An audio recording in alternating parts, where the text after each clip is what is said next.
Welcome back to our series on stories of faith and encouragement. Today I want to talk about the actor Chadwick Boseman, who passed away last month after a private 4-year battle with colon cancer.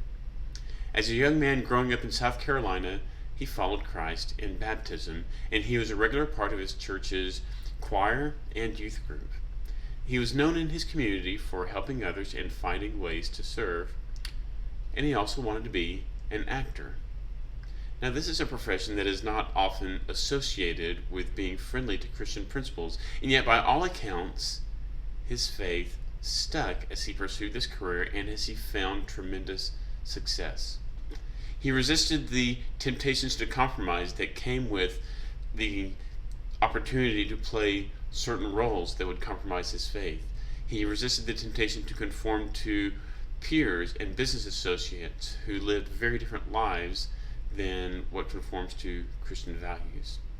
He resisted the temptations that come with fame and money and popularity that could easily go to someone's head and lead to bad decisions, and yet he did not do that. He wanted to make a difference in his profession. But as a young actor, people often feel like they have to take whatever roles they're given them, even if they compromise their personal values, that in order to get noticed and in order to even earn a living, that they must compromise and take whatever roles come along. He refused to do that. He refused to compromise those principles, and he rejected roles that portrayed African Americans in a negative, stereotypical way.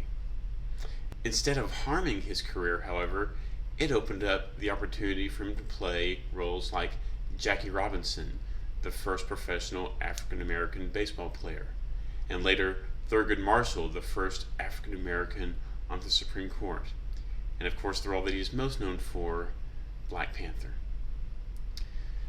When a female co-star in a movie he was in was offered less money than him, and less than what she had asked for in that role, he took money out of his own salary to add to hers because he felt that a woman shouldn't be paid less.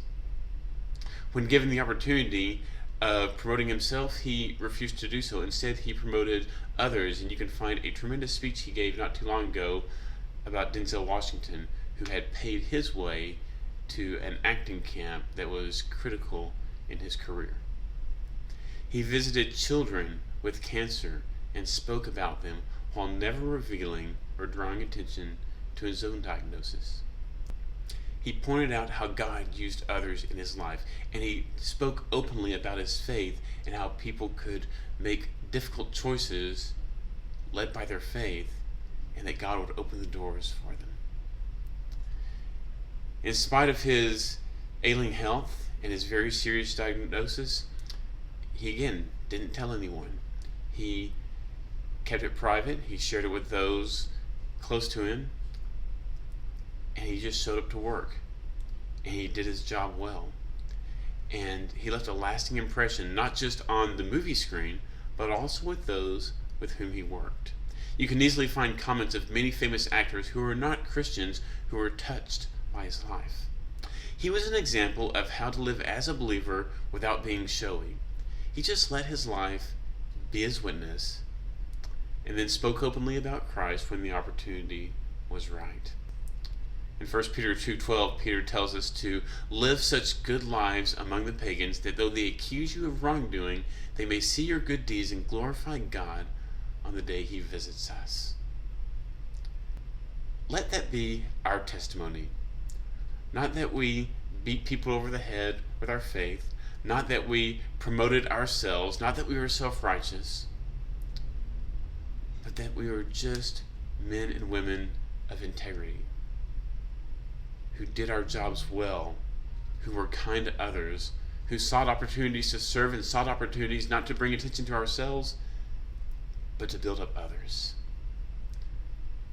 More so than his acting, that's what I found I admire most about Chadwick Boseman, and that's a good example for us to follow. I'll see you next time.